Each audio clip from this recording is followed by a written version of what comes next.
In this lesson, we're going to learn how our operating system starts up. As an IT support specialist, you'll probably work on lots of computers that won't start.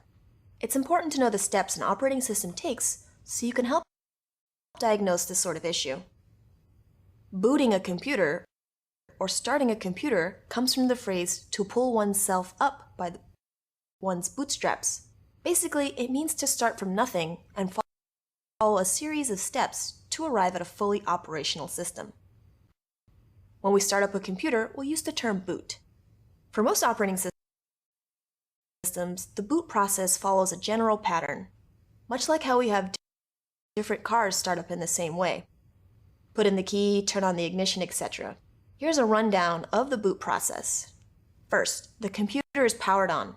Remember when we learned about the BIOS UEFI in earlier videos? The BIOS UEFI is a low-level software that initializes our computer's hardware to make sure everything is good to go.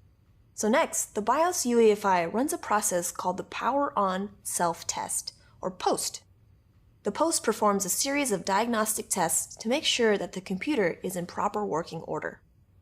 Next, depending on the BIOS UEFI configuration, a boot device will be selected. Devices that are attached to our system, like hard drives, USB drives, CD drives, etc., are configured in a certain boot order. The devices will be checked in this order, and the computer will search for what's known as a bootloader. The bootloader is a small program that loads the operating system. Once our computer finds a bootloader on a device in the listed order, it'll start to execute this program.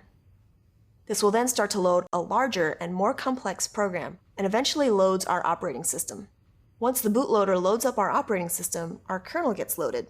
The kernel controls access to our computer's resources. It also loads up drivers and more so that our hardware can talk to our software.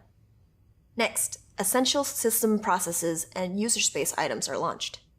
These include processes like user login, spinning up a desktop environment, and more, which basically allows us to interact with our system. And that's it. After these simple steps, you'll be able to get to work.